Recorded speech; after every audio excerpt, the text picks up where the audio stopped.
So what happens when you take a super sophisticated machine, something built for perfect order and logic, and just drop it on a wild, untamed island?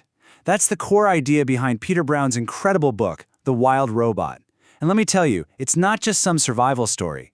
It really digs into that blurry line between computer programming and a real personality, between technology and the natural world. And that really is the heart of the whole story, right?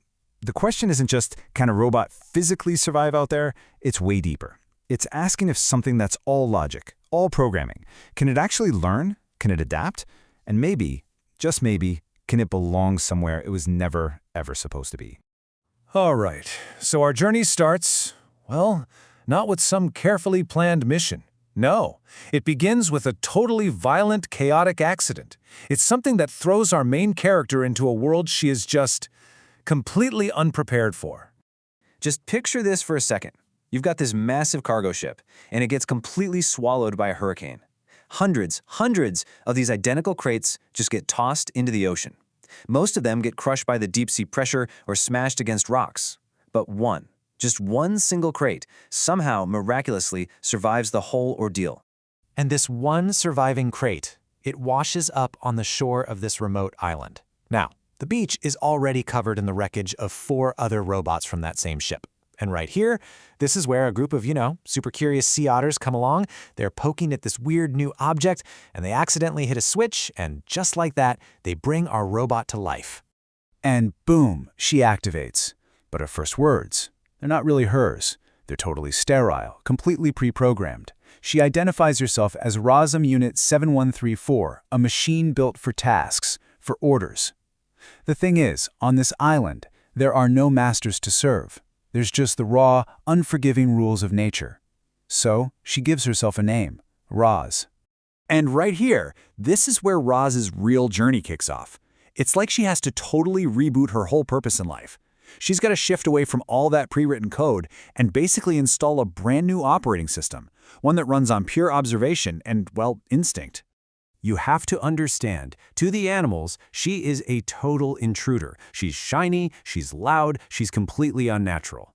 They're not looking at her thinking, wow, a technological marvel. No, they see a monster. So her only way to survive, her only path forward, is to learn the language and the ways of a world that is completely terrified of her. And their reaction, it is absolute, total rejection. They scatter the second they see her. You can almost hear them whispering about the monster. Yeah, there's no welcome party waiting for.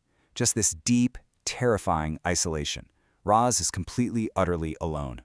So what does a robot do when it's facing, a social problem? Well, she treats it like a technical one.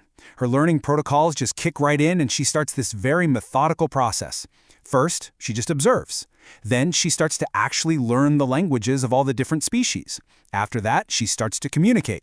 And then, and this is the absolute game changer, she begins to help.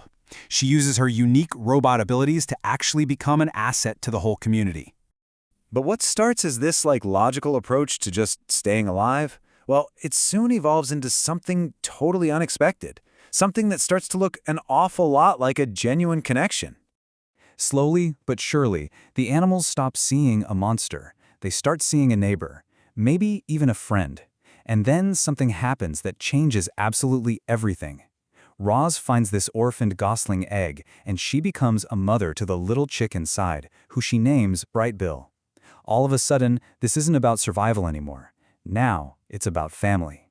And you can see this incredible transformation perfectly in one scene, where the animals throw a big celebration for her. And Roz, who's now covered in mud and wildflowers to camouflage herself, she says these words. She thanks them, because they didn't just teach her how to survive, they taught her how to live. I mean, this is it. This is the moment, that crucial point where a machine that was just designed to function learns what it actually means to belong. But of course, just as Roz finally finds her place in this amazing new world, the world she was built for comes looking for her. Her past is about to slam right into her present. A ship appears on the horizon. And let me be clear, this is no rescue mission. This is a retrieval. On board, there are 3 sleek, powerful Rico robots sent straight from the factory. Their mission? Find and recover missing property. And yeah, they've already found the 4 broken robots on the beach. Now they've found the last one. And this lays the core conflict of the whole book right out in the open. To these Reiko robots, she's just ROZM Unit 7134. She's defective equipment that needs to be deactivated and brought back. But to herself, to her family, she is Roz. She's a mother, a friend, a wild robot. And there's just no way those two identities can exist at the same time. So when Roz refuses to leave her home and her son, the Rekos come to this really chilling but perfectly logical conclusion. Her independence, her feelings, to them, that's just proof of a malfunction. So the command is given, cold and final, commence deactivation. And in that exact moment, the whole island responds. Not with fear, but with absolute fury. You have bears charging, birds diving from the sky. Every single creature, big and small, they all join the fight. They're not defending a piece of technology. They're fighting for a member of their family. They are defending Roz. So, in the aftermath of all that, the story kind of pulls back from the action and leaves us to chew on some of the biggest questions you can imagine. You know, the author himself, Peter Brown, said these very questions were what sparked the whole novel in the first place. For him, it was never just about how would a robot adapt to nature. It was also about that incredible feedback loop. How would nature adapt right back to the robot? And really, that's the heart of it, isn't it? Roz's whole journey just completely blurs that line. I mean, when a machine can form real bonds, feel something like love, and inspire that kind of loyalty, what is the real difference between its programming and a personality? Or between its designated function and its family? Look, in the end, Roz may have been built in a factory, but you could say she was truly born on that island. Through all her connections and her experiences, she forces us to ask that ultimate question. Has this machine become something more? Has she become alive?